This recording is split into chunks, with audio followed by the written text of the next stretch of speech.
أعوذ بالله من الشيطان الرجيم بسم الله الرحمن الرحيم السلام عليكم ورحمة الله وبركاته. بسم الله والحمد لله والصلاة والسلام على رسول الله وعلى آله وصحبه ومن والاه وبعد. فقال الله تبارك وتعالى: إن هذا لهو القصص الحق. ناظرین اکرام اور خواتین ملت، اللہ کا بہت بڑا احسان و فضل ہے کہ اللہ سبحانہ و تعالی نے ہمیں ہندوستان کی اسلامی تاریخ پیش کرنے کی توفیق بخشی اور اسے سن کر اور اس سے عبرتیں حاصل کرنے کی اللہ سبحانہ و تعالی ہمیں توفیق بخشیں۔ برادران اسلام، ہم نے گزشتہ کی مجلس میں اورنگزیب، دارا شکوہ، شاہ جہان، یہ جو احوال، یہ جو حالات تھے، اس تعلق سے گفتگو کر رہے تھے۔ آج ہم اسی گفتگو کو آگے بڑھاتے ہیں۔ آج ہم سب سے پہلے دارا شکوہ جو شاہ جہان کے بڑے لڑکے تھے ان کے تعلق سے چند باتیں بیان کرنا ضروری سمجھتے ہیں۔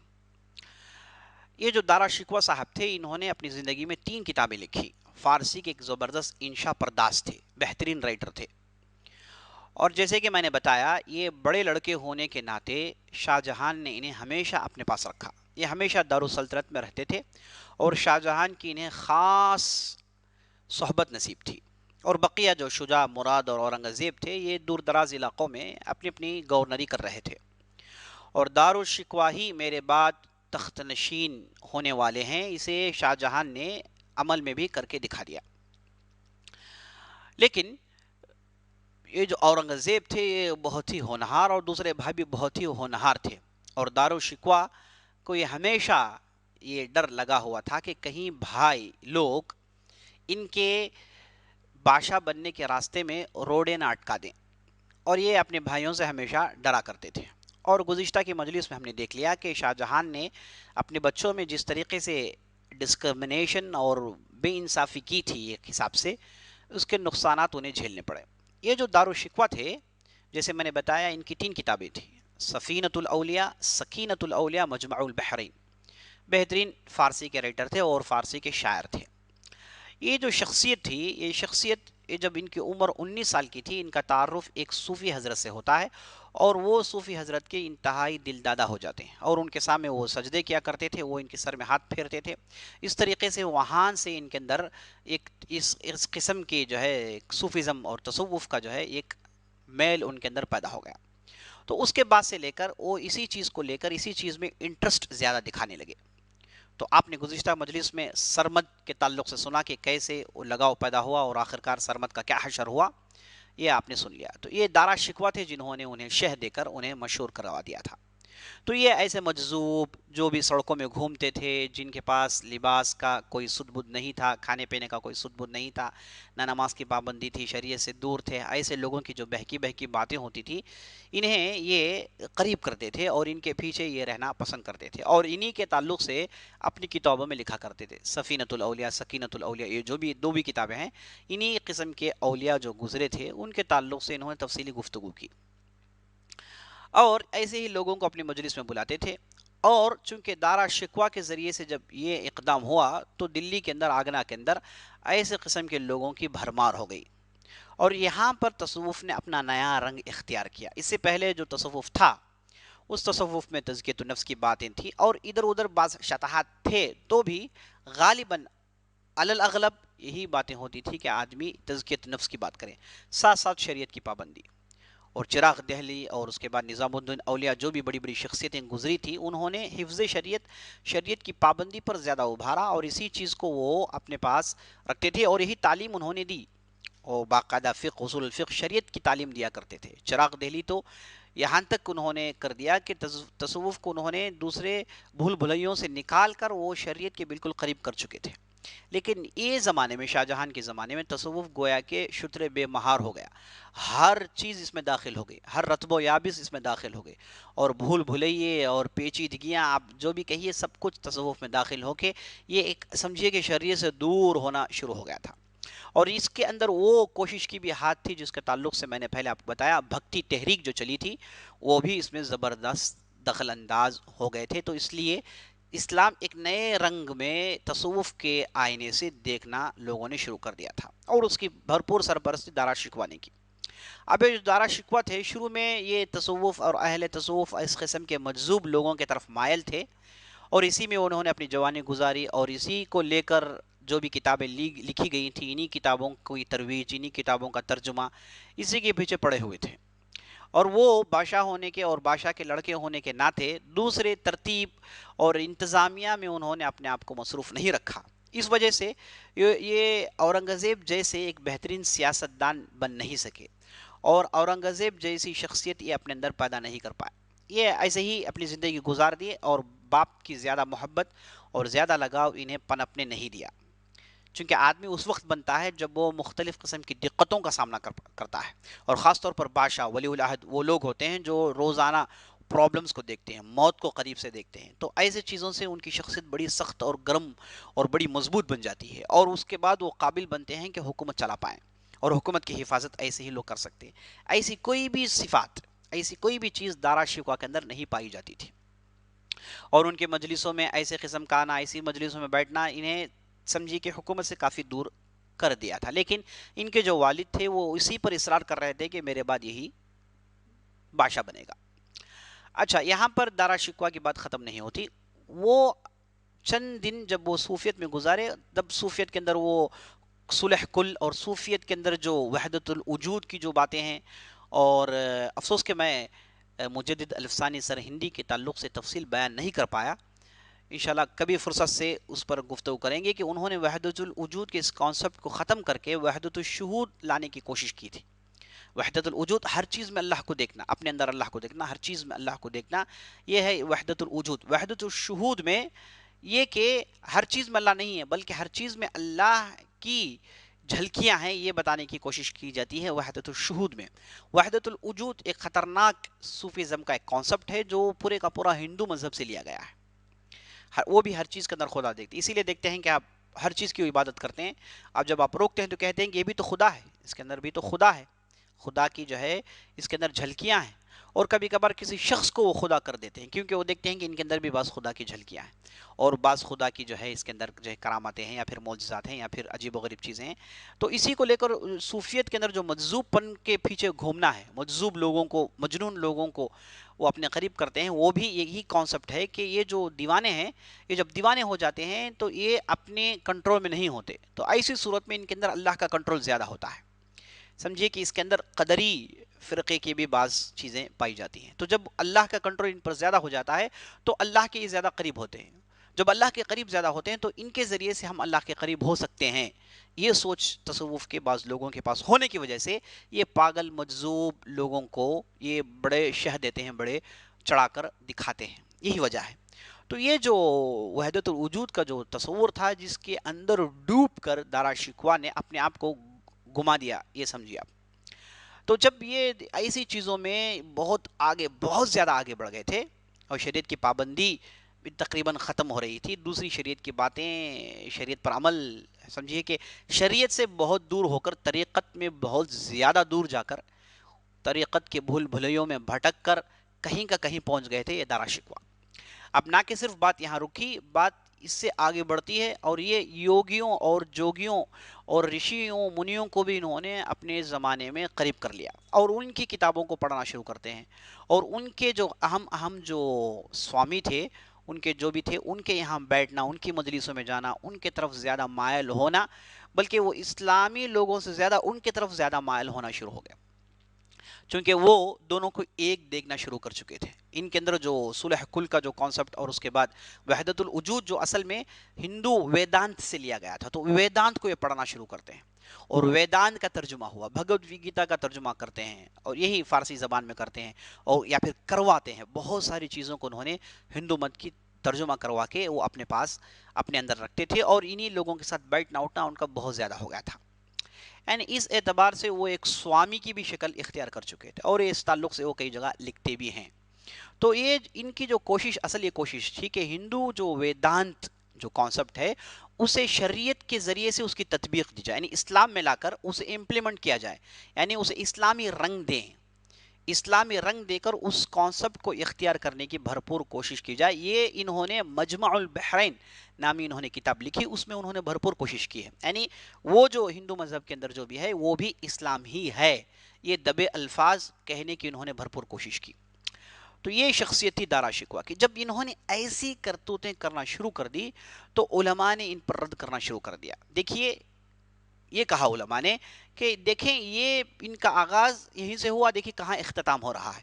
تقریباً دین کے باہر چلے گئے، یہاں تک کہ علماء نے کہہ دیا کہ یہ بے دین ہو گئے، یہ ملحد ہو گئے. اور بعض علماء کو یہ خدشہ ہو گیا کہ جو اکبر نے شروع کیا تھا کہیں یہ دوبارہ زندہ نہ کر دیں. اکبر جہانگیر شاہ جہان کے بعد ان کے جو پرپوتے یہ دارا شکوہ دوبارہ اکبر نہ بن جائیں. ابھی ابھی اکبر کی جو بھی غلطیاں ہوئی وہ آثار کو ختم کر کے ہم باہر آئے ہیں، یہ دوبارہ کہیں اسی میں جا کے ملوث نہ ہو جائیں. یہ بھی ڈر تھا. اس بنیاد پر لوگوں نے ملحد اور بے دین ہونے کے فتوے اسی زمانے میں دے دیے تھے. لیکن شاہ جہان نے یہ کی نہ سنی. شاہ جہان کو دارالشکوہ کو بنانا تھا اور دارالشکوہ کو قریب رکھنا تھا. اب یہ دارالشکوہ صاحب تھے، ان کا خاتمہ کیسے ہوتا ہے؟ ان کا خاتمہ اس وقت ہوتا ہے جب شاہ جہان بیمار پڑ جاتے ہیں. شاہ جہان بیمار پڑ جاتے ہیں لگ بھگ 1650 کے آس پاس. جب شاہ جہان بیمار پڑ جاتے ہیں اور انہیں کچھ پیشاب کی علت ہو جاتی ہے، اس وجہ سے وہ کچھ کم نہیں کر پاتے، تو یہ بیمار ہونے کی وجہ سے یہ گھر کے ہو کر رہ گئے. تو منظر عام میں صرف دارا شکوہ آیا کرتے تھے اور حکومت کی سرپرستی حکومت وہی چلایا کرتے تھے. تو یہ خبر بہت دنوں تک چھپی رہی اور بعد میں بھائیوں کو یہ خبر پہنچ گئی. اور بھائیوں کے پاس جو خبر پہنچی وہ یہ پہنچی کہ شاہ جہان مر گئے ہیں، دارالشکوہ بادشاہ بن چکے ہیں. اس قسم کی افواہیں ان کے یہاں پہنچی. تو جب بھائی لوگ دیکھنے کے لیے آئے تو دارالشکوہ نے سب سے پہلی غلطی کی سیاستی اعتبار سے. وہ غلطی یہ تھی کہ بھائیوں کو وہ دلی کے اندر آنے نہیں دیتے، پورا ناکہ بندی کر دیا، راستے پورے بند کر دیے. بھائیوں کو جب بھی کوئی ملنے کی جو پیغام بھیجتا، آنے کی تیاری کرتا، کہا جاتا کہ مت آؤ. تو شروع میں یہ لوگ اجازت مانگتے رہے، لیکن بعد میں جب دیکھا کہ نہیں کچھ دال میں کالا ہے، کوئی چیز چھپائی جا رہی ہے، اس وجہ سے یہ جو دارالشکوہ جو ہمارے بڑے بھائی ہیں وہ ہم کو روکنے کی کوشش کر رہے ہیں. تو جب یہ چیزیں یہ شک پیدا ہو گیا تو بھائیوں نے چاہا کہ اب باقاعدہ دلی میں چڑھائی کریں، کیوں ہم کو روکا جا رہا ہے. اب ایک ہی ذریعہ ہے کہ زور سے استعمال کر کے فورس انہیں بتانے رکھیں کہ وہ کیا ہے. تو وہاں سے ایک جو ان کے بھائی تھے جو شجاع، وہ بنگال سے ایک لشکر لے کر آتے ہیں. فوراً دارالشکوہ نے ایک لشکر بھیجا اپنے بیٹے کے سرپرستی پر اور گھمسان کی لڑائی ہوئی اور اس کے بعد شجاع ہار گئے اور واپس بنگال چلے جاتے ہیں. اور اس کے بعد یہاں پر خبر پہنچی کہ باقاعدہ لڑائی شروع ہو گئی. تو اورنگزیب اور دوسرے ان کے بھائی مراد دونوں مل کر ایک لشکر بنا کے دلی پر چڑھائی کرتے ہیں. اور جیسے دلی پر چڑھائی ہوئی تو دارا شکوہ نے راجہ جسونت سنگھ کی سرپرستی میں ایک فوج بھیجتے ہیں اور دونوں کے درمیان لڑائی ہوتی ہے. اس طرف اورنگزیب تھے اور اس طرف راجہ جسونت سنگھ. ممکن نہیں تھا، مقابلہ ممکن نہیں. اورنگزیب نے بڑی آسانی سے شکست دے دی اور دلی میں داخل ہو گئے. اور اورنگزیب جنگی معاملات میں ان کا کوئی مقابلہ نہیں کر سکتا اور بہت ہی دلیر قسم کے آدمی تھے. جب ان کی عمر 16 سال کی تھی، ایک مرتبہ دلی میں افواہیں پھیل گئی کہ ایک ہاتھی سرکش ہو گیا ہے، ہاتھی کو کوئی قابو میں نہیں کر پاتا. تو اس وقت یہ شہزادہ، یہ 16 سال کی عمر کا شہزادہ ہاتھی کے سامنے ڈٹ کر کھڑے ہو جاتا ہے اور ہاتھی کو ذبح دیتا ہے. تو اس طریقے سے بچپن ہی سے ان کے اندر غیر معمولی خوبیاں تھیں اور غیر معمولی دلیر تھے اور لڑائی تلوار چلانا اور دوسرے ہنر سے یہ بھرپور واقف تھے. لڑائی میں کوئی ان کا مقابلہ نہیں کر سکتا. اسی لیے جب تک یہ زندہ تھے کبھی ہارے نہیں. لڑائی میں کسی بھی لڑائی میں ہو سکتا ہے کہ وقتی طور پر پیچھے ہو گئے ہوں، لیکن کبھی بھی بھرپور شکست انہیں ہوئی نہیں. اس کی وجہ یہ غیر معمولی ہونہار آدمی تھے. تو راجہ جسونت سنگھ جیسے لوگ ان کا کبھی بھی مقابلہ نہیں کر سکتے. تو بڑی آسانی سے جسونت سنگھ کو وہ مات دیتے ہیں اور دلی میں داخل ہوتے ہیں. اور جب دلی میں داخل ہوتے ہیں دارا شکوہ گھبرا جاتے ہیں، انہیں معلوم ہے کہ اورنگزیب کیا بلا ہے. تو وہ دلی چھوڑ کر بھاگنا شروع کرتے ہیں، لاہور چلے جاتے ہیں. اور اورنگزیب جب دلی میں داخل ہوئے تو دارا شکوہ نہیں ہے. اور جب دلی میں یہ اور ان کے بھائی جن کا نام مراد تھا وہ دلی میں ہوتے ہیں اور مراد کی نیت بدل جاتی ہے اور وہ اپنے لشکر میں اورنگزیب کو ختم کرنے کی سازش کرتے ہیں، جس کی خبر اورنگزیب کو پہلے مل جاتی ہے. اورنگزیب ایسے آدمی تھے دشمنوں پر اپنی کڑی نظر رکھتے تھے اور کہیں پر بھی انہیں پتا چل جائے کہ دشمن حرکت کرنے والا ہے تو اس کے حرکت سے پہلے یہ اپنی حرکت کر دیتے تھے. وہ چال چلنے سے پہلے یہ اپنا چال چل دیتے تھے اور ویسے ہی ہوا.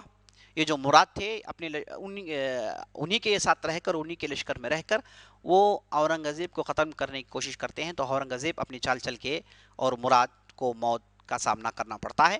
اس طریقے سے اورنگزیب نے پوری دلی کو اپنے قبضے میں کر لیا، پورا آگرہ اپنے قبضے میں ہو گیا۔ اب دارالشکوہ دور ہے، لاہور چلے گئے۔ اب دلی میں صرف اورنگزیب ہیں اور ان کے والد شاہ جہان ہیں۔ جب یہ دلی میں گئے تو انہیں معلوم ہوا کہ شاہ جہان زندہ ہیں، بیمار ہیں، اور خبر سے انہیں محروم کر دیا گیا تھا۔ ایک کام کرنے والے دارالشکوہ تھے اور والد کا بھی اس میں حصہ تھا۔ والد کی خاموشی، انہیں کہنا یہ چاہیے تھا کہ بچوں کو آنے دیں، ملنا چاہتے تو ملنے دیں۔ اس طریقے سے ناکہ بندی کر کے انہیں دور کرنا یہ ٹھیک نہیں تھا، لیکن شاہ جہان خاموش رہے۔ دارالشکوہ کے محبت میں اور دارالشکوہ کو بادشاہ بنانے کے چکر میں ان سے بھی غلطی ہوئی، تو اورنگزیب آئے، چند دن دیکھے، لیکن شاہ جہان دارالشکوہ کا ہی رٹ رہے تھے۔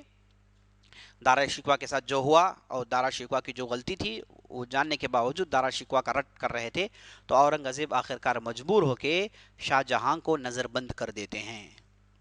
شاہ جہان ایک جگہ انہیں نظر بند کر دیا جاتا ہے جہاں پر ان کا علاج ہوتا رہا۔ اس کے بعد 7 سال تک شاہ جہاں زندہ رہتے ہیں اور اسی بیماری میں، اسی عالم میں وہ فوت ہو جاتے ہیں۔ اور جب شاہ جہان نے انہیں بند کر دیا تو اورنگزیب، نظر بند کرنے کے بعد اورنگزیب کے علاوہ کوئی ادھر مقابلہ کرنے کے لیے تھا ہی نہیں۔ اب کوئی ان کا مقابلہ نہیں کر سکتا۔ زبردست یہ شخصیت تھی اور یہ ایسے آدمی تھے کہ سمجھے کہ وہ ادھر کوئی لاسانی تھا، ادھر کوئی نہیں تھا ادھر۔ تو ایسی صورت میں اورنگزیب تاج پوشی ہوتی ہے اور وہ ہندوستان کے بادشاہ بنائے جاتے ہیں۔ جیسے ہی بادشاہ بنتے ہیں انہیں معلوم تھا کہ دارالشکوہ خاموش رہنے والے نہیں ہے، دارالشکوہ لشکر کی تیاری ان کی ہو رہی ہے۔ تو اب اورنگزیب کا طریقہ تھا کہ دشمن اپنی تیاری کرنے سے پہلے، اپنی چال چلنے سے پہلے یہ اپنی چال چل دیتے ہیں۔ تو جیسے ہی ان کے پاس خبر پہنچ گئی کہ دارالشکوہ ادھر تیاری کر رہا ہے تو فوراً وہاں پر ایک انتظام کرتے ہیں اور دارالشکوہ وہ چال میں پھنس جاتے ہیں اور گرفتار کر کے دارالشکوہ کو باقاعدہ دلی پہنچا دیا جاتا ہے۔ اور دلی میں آتے ہیں تو ان پر پہلے سے بہت سارے کیسز تھے۔ اورنگزیب نے پورے کیسز کو پھر تازہ کر دیا، پولیٹکس تھا، اور باقاعدہ اورنگزیب نے اپنی طاقت کا استعمال کیا اور دارالشکوہ پر یہ تہمت لگائی گئی کہ یہ ملحد ہیں۔ دارالشکوہ تہمت نہیں، حقیقت تھی، اور بے دین ہیں اور دین کے اندر یہ خرابیاں پیدا کرنا چاہتے ہیں اور دین کی بنیادوں کو انہوں نے ہلایا ہے۔ ایسی صورت میں یہ مرتد ہو گئے ہیں اور مرتد کی سزا اسلام میں قتل ہے۔ تو اس اعتبار سے فتویٰ یہ نکالا گیا کہ یہ مرتد ہیں، اور مرتد ہونے کے بعد مرتد کا چونکہ حکم اسلام میں قتل ہے تو باقاعدہ دارالشکوہ کو قتل کر دیا جاتا ہے ان کے لڑکے کے ساتھ۔ دونوں پر ایک ہی چیز تھی، ایک ہی ایلیگیشن، دونوں کو گلٹی فیل کرنے میں محسوس کیا گیا اور اس کے بعد دونوں کو ختم کر دیا گیا۔ اس اعتبار سے دارالشکوہ اور سے بچ گئے۔ پہلے سے ادھر شجاع کا معاملہ، مراد کا معاملہ ہو گیا، اور شجاع جو تھے وہ دور دراز گجرات میں تھے، وہ بھی لشکر کشی کرتے ہیں لیکن پکڑے جاتے ہیں، گرفتار کر کے وہ بھی دلی لائے جاتے ہیں، اور دلی میں ان پر یہ تہمت لگائی گئی کہ یہ باقاعدہ حکومت کے خلاف انہوں نے بغاوت کرنے کی کوشش کی، اور اس کے بعد دوسری بھی ان پر جو ہے الیگیشنز ڈالے جاتے ہیں اور اس کے بنیاد پر انہیں بھی قتل کر دیا جاتا ہے۔ یاد رکھیے تینوں کے قتل لیگل ہوئے، کہیں پر بھی اللیگل نہیں ہوئی۔ پہلا قتل جو ہوا تھا ایک بھائی کا، وہ باقاعدہ اورنگزیب کو ختم کرنے کی کوشش کر رہے تھے، تو اس کے علاوہ ان کے پاس کوئی چارہ نہیں تھا، اور دونوں بھائیوں پر کیسز ہوئے، قاضیوں نے فتویٰ دیا اور اس کے بعد دونوں کو لیگل طریقے پر قتل کر دیا گیا۔ اب ہمارے لیے بالکل سمجھنے کے لیے دروازے کھلے ہیں کہ اورنگزیب نے ضرور ادھر پولیٹکس کیا ہوگا، اور ضرور کیا ہوگا۔ اورنگزیب کوئی خلفاء راشدین تو نہیں تھے، نہ وہ عمر بن عبدالعزیز یا پھر دوسری شخصیت، وہ آخرکار بادشاہ تھے۔ ہاں، انتہائی دیندار، انتہائی ہوشیار اور کٹر سنی، ایسے سنی کہ وہ دوسرے فرقوں کو سننا ہی پسند نہیں کرتے تھے، اور شیعہ کہنا ان کے پاس بہت بڑا جرم تھا۔ تو یہ اس قسم کی شخصیت تھی بالکل۔ اب دارالشکوہ اور اورنگزیب کو جوڑ کر دیکھیں، دارالشکوہ ایک طرف طریقت کے انتہائی پابند اور اورنگزیب شریعت کے انتہائی پابند، نماز کبھی انہوں نے چھوڑی نہیں، روزہ، صوم و صلاۃ کے غیر معمولی پابند، قرآن کے پابند، علماء کے رائے مشورے پر چلنے والے، خود ڈھیر سارا علم رکھنے والے، اور دارالشکوہ اس کے برخلاف۔ اور دارالشکوہ وہ حکومتی امور میں کوئی نالج رکھتے نہیں، اورنگزیب حکومت کو انہوں نے پی رکھا ہے۔ دارالشکوہ ڈرپوک اور ہمت نہیں، اورنگزیب جن کے تعلق سے آپ نے سنا 16 سال کی عمر میں انہوں نے سارے ہندوستان کو ہلا دیا اپنی ہمت کی وجہ سے، اور اس کے بعد جنگ میدان میں بچپن ہی سے ہیں، جب ان کی عمر 16-17 سال کی تب سے وہ دکن چلے گئے تھے، اور وہاں پر یہ گھوم گھوم کے انہوں نے ڈھیر ساری صلاحیت اپنے اندر پیدا کر لی، لیکن دارا شکوہ ہمیشہ شہزادہ رہے اور عیش و آرام کی ان کی زندگی تھی، تو وہ اپنے اندر قابلیت نہیں رکھتے۔ تو بادشاہ کی قابلیت کے حساب سے آپ دونوں کو کمپیئر کریں گے تو دارا شکوہ اورنگزیب کا مقابلہ نہیں کر سکتے، نہ کہ دارا شکوہ بلکہ ان کے دونوں بھائی اورنگزیب کے قریب بھی آ نہیں سکتے۔ تو عزیز دوستو، اس کے بعد اورنگزیب گدی پر بیٹھتے ہیں اور 50 سال ان کی حکومت ہے، 50 سال کی حکومت، لگ بھگ سمجھیے کہ 1557 1657 1657-56 میں یہ حکومت میں بیٹھتے ہیں، اور اس کے بعد 1707 تک لگ بھگ 50 سال ان کی حکومت تھی۔ کوئی بھی بادشاہ ہندوستان کی تاریخ میں 50 سال یعنی ہاف سینچری، آدھا قرن، آدھی صدی پر حکومت نہیں کیا۔ اگر یہ ناانصاف ہوتے جیسے ان کے تعلق سے پیش کیا جاتا ہے، ممکن نہیں عزیز دوست، ہو نہیں سکتا۔ اور ان کی جو بڑی حکومت تھی ویسی کوئی حکومت نہیں کی۔ آپ ہرات سے لے کر رنگون تک، ہرات سے لے کر میانمار برما تک ان کی حکومت، اور ساؤتھ میں سنجی تک ان کی حکومت، بہت بڑی حکومت۔ ایسی بڑی حکومت کشمیر بھی داخل ہے اس میں، جب علاؤ الدین خلجی وغیرہ تھے وہ لوگ کشمیر پر ان کی حکومت نہیں تھی، پورا کشمیر ان کے ماتحت، اور پورا دکن ان کے ماتحت، اور پورا بنگال، اور پورا افغانستان، بلوچستان، پنجابی علاقے، دکن، اور اس کے بعد گجرات، پورے کا پورا ان کے ماتحت 50 سال ان کی حکومت، اور ایسی زبردست حکومت کہ انہوں نے ہر چیز کو ترقی دی، ہر چیز کو ترقی دی، اور ایسی شخصیت کے قرآن کے حافظ بنتے ہیں بادشاہ بننے کے بعد۔ گدی میں بیٹھنے کے بعد آپ تصور نہیں کریں گے کہ گدی میں بیٹھنے کے بعد آدمی مصروف ہو جاتا ہے، لیکن یہ گدی میں بیٹھنے کے بعد، تخت نشین ہونے کے بعد، انہوں نے قرآن کو حفظ کیا، اور ہمیشہ علماء کی صحبت میں رہتے، ایک بالش برابر بھی دین کی مخالفت برداشت نہیں کر سکتے تھے۔ لیکن اس کے باوجود یہ آپ کو جان لینا چاہیے کہ یہ مغل بادشاہ تھے، مغل بادشاہ تھے، اور بادشاہ ہونے کی وجہ سے وہ بادشاہ کی وہ جو رنگینیاں اور مجلس میں جو جشن، وہ سب ان کے پاس ہوا کرتا تھا، لیکن انہوں نے حد درجہ کوشش کی، حد المقدور کوشش کی کہ ان چیزوں سے پرے رہیں، اور جو بھی غیر شرعی چیزیں ہوتی تھیں انہوں نے اسے روک دیا۔ اور ان کے تعلق سے مورخین لکھتے ہیں کہ بڑے سوکھے مزاج تھے، یعنی ان کے پاس انٹرٹینمنٹ کے لیے کوئی وقت نہیں تھا، انٹرٹینمنٹ کرنا یہ پسند نہیں کرتے تھے۔ کبھی کبھار اکا دکا مثالیں ملتی ہیں، ورنہ عام طور پر بادشاہ اکثر وقت انٹرٹین میں گزارتے ہیں اور کام بہت کم کرتے ہیں۔ یہ اصل میں ہمیشہ سیریس ہوتے تھے، اور ہمیشہ کام ہی کیا دھن ان کے اندر لگا ہوا ہوتا تھا، اس وجہ سے وہ 50 سال حکومت کر پائے۔ بہت بڑی چیز ہے عزیزو، 50 سال حکومت کرنا بچوں کا کھیل نہیں ہے، بہت بڑی چیز۔ 50 سال ان کی حکومت رہی، اور بہت ہی زبردست انداز سے انہوں نے حکومت کی، اور جیسے ہی حکومت میں بیٹھے انہوں نے اپنے اوپر حرام قرار دیا کہ بیت المال سے پیسہ نکالیں، یہ جو شاہی خزانہ ہے اس کے قریب جانا ہی انہوں نے حرام قرار دیا۔ یہ اپنی محنت سے کماتے، ان کے پاس جو دولت تھی ان کے باپ کی دی ہوئی، جسے انہوں نے حلال قرار دیا، حلال کروایا، اور اس کے بعد اس کے مطابق وہ زندگی گزارتے تھے، اور قرآن اپنے ہاتھوں سے لکھ کر بیچتے تھے، گویا کہ ناصر الدین محمود کی سنت انہوں نے دوبارہ زندہ کر ڈالی۔ تو یہ بیچتے تھے اور لوگوں کے پاس، اور اس کے بعد ٹوپیاں بنتے تھے، اور لوگوں کو معلوم نہیں کہ یہ بادشاہ کا بنایا ہوا ہے، اور لوگوں کے اندر یہ چیزیں بکتی تھی، اور اس میں یہ اپنی زندگی گزارتے تھے۔ انتہائی زاہد آدمی تھے، تہجد گزار تھے، اور اس وجہ سے ان کی دین کی پابندی کی وجہ سے عام صوفیہ ان سے پریشان تھے، اور ان کے پاس اگر کسی کی پیر کی جو کرامات کی بات ہوتی تو یہ ان سے دلائل پوچھنا شروع کر دیتے تھے۔ اب ایسے لوگ کہاں سے دلائل دیں گے؟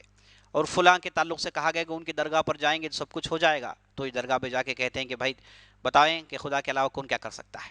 تو اس طریقے سے جو طریقے رائج تھے، درگاہ پرستی اور دوسری چیزیں جو عام ہو گئی تھی، ان کے خلاف انہوں نے بہت کچھ کیا، آواز اٹھائے، لیکن زور زبردستی سے نہیں۔ اگر یہ زور زبردستی استعمال کرتے تو اجمیر کی درگاہ آج نہیں ہوتی، دوسری بڑی بڑی درگاہیں جو دلی کے اندر بہت ساری ہیں، یہ درگاہیں نہیں ہوتی۔ انہوں نے کہا کہ لوگ تمہارا عقیدہ تمہارے پاس، تمہارے لیے مبارک ہے، لیکن ایک حقیقی اسلام ہے، وہ تو اس کی نمائندگی تو میں کروں گا۔ تو ان کے زمانے میں یہ بہت ساری چیزیں دیکھنے کو ملی۔ انشاءاللہ میں سمجھتا ہوں کہ زیادہ تفصیل میں جانے کا موقع نہیں، آئندہ مجلس میں ہم اورنگزیب اور ہندو، خاص طور پر اس پر میں زور دینے والا ہوں، ان کے ساتھ کیا سلوک رہا، اور اورنگزیب پر جو تہمتیں لگائی جاتی ہیں کہ یہ ہندو کش تھے، مندروں کو پھوڑتے تھے، ان تہمتوں کو ہم ہٹانے کی کوشش کریں گے، رفع کرنے کی کوشش کریں گے آئندہ مجلس میں، ورنہ اورنگزیب کی شخصیت بہت وسیع شخصیت ہے اور ان کی ترقیاں بہت زیادہ ہیں۔ ہر چیز پر گفتگو کرتے رہیں گے، وقت ہمارے پاس نہیں ہے، تو ہم ایک دو گوشوں کو لیں گے آئندہ مجلس میں اور ہم وہاں پر اورنگزیب کی بات ختم کریں گے۔ 1707 تک ان کی حکومت رہی، اور جس دن اورنگزیب کی حکومت ختم ہوئی وہاں سے مغلیہ سلطنت کا زوال شروع ہو جاتا ہے۔ مغلیہ سلطنت میں عزیز دوستو بابر، ہمایوں، اکبر، جہانگیر، شاہ جہان، اورنگزیب، یہ 6 جب تک ان کی حکومت رہی مغلیہ سلطنت عروج پر رہی۔ ان کا دور 180 سال تک کا دور رہا، عروج پر رہی مغلیہ سلطنت، عروج پر رہی، اور دنیا کی سب سے بڑی حکومت اور دنیا کی سب سے بہتر اور ترقی یافتہ حکومت بن چکی تھی۔ ساری دنیا سے لوگ یہاں آتے اور تجارت کرتے، اور بہت بڑی چیز ہو گئی تھی۔ مغلیہ سلطنت ایک الگ سمجھیے کہ دور تھا یہ، شروع کے 180 سال جب تک اورنگزیب زندہ رہے۔ اور تعجب کی بات ہے دنیا میں کہیں پر بھی ایسا نہیں ہوا کہ ایک کے بعد ایک باپ بیٹے آئیں اور 6 آئیں اور 6 کے 6 ہونہار رہے ہوں، 6 کے 6 حکومت کے لیے ترقی کی بات کی ہو، 6 کے 6 زبردست ترقی کی ہو، اور 6 کے 6 کامیاب رہے ہوں، دنیا میں کہیں پر بھی نہیں ہوا سوائے مغلیہ سلطنت کے۔ یہ جو 6 بادشاہ تھے، 6 کے 6 ہونہار اور 6 کے 6 زبردست اور 6 کے 6 بالکل بادشاہ ہونے کے قابل اور 6 کے 6 ترقی یافتہ اور 6 کے 6 رعایا پرور اور پبلک ان کو پسند کرتی تھی، ایسی قسم کی حکومت عزیز دوستو دنیا میں نہیں ہوئی۔ یہاں تک کہ اب اموی سلطنت لے لیجیے، عباس سلطنت لے لیجیے، وہاں پر ایسے پیدر پہ ہونہار لوگ کبھی پیدا نہیں ہوئے، تو یہ ان کی ایک خوبی ہے۔ اور یہ جو 6 کے 6 جو حکومت تھی، اس وجہ سے انہوں نے اپنی حکومت 350 سال تک باقی رکھا۔ اتنا زبردست ترقی انہوں نے کیا کہ اورنگزیب کے بعد ان کی اولاد آئی، اس کے بعد ان کی اولاد آئی، اس میں سے اکثر لوگ بیکار لوگ تھے، فالتو لوگ تھے، لیکن اس کے باوجود یہ حکومت چلی اس وجہ سے کہ انہوں نے اتنا زور بنا رکھا تھا جو آگے چل کر لگ بھگ 150 سال تک، 200 سال تک وہ چیز باقی رہی۔ تو عزیز دوستو یہیں پر اپنی بات ختم کرتے ہیں، انشاءاللہ آئندہ مجلس میں اورنگزیب کے بعض گوشوں کو لے کر آپ کے پاس حاضر ہوں گے، اور آخری مجلس ہوں گی اس کے بعد کی ہماری، جس میں ہم مغلیہ سلطنت کا عروج اور ان کی کامیابیاں اور ان کا زوال اس تعلق سے گفتگو کریں گے، اور وہاں پر ہماری یہ سیریز ختم ہوگی۔ انشاءاللہ آپ بھی سنیے اور ضرور سبسکرائب کریں اور بیل کی گھنٹی دبانا نہ بھولیں، اور ساتھ ساتھ کمنٹس میں لکھیں کہ یہ سیریز سے آپ نے کتنا فائدہ اٹھایا۔ اگر اس سیریز کو باقی رکھنا ہے تو کیسے باقی رکھنا ہے، اور کون سی چیزوں کو جوڑنا ہے، اور کون سی چیزیں آپ سننا پسند کریں گے، یہ پوری تفصیل آپ کمنٹ میں ڈالیں۔ انشاءاللہ آئندہ مجلس میں آپ کے ساتھ ملاقات ہوگی، تب تک کے لیے اجازت دیجیے۔ وصلی اللہ علی نبینا محمد وعلی آلہ وصحبہ اجمعین، والسلام علیکم ورحمۃ اللہ وبرکاتہ۔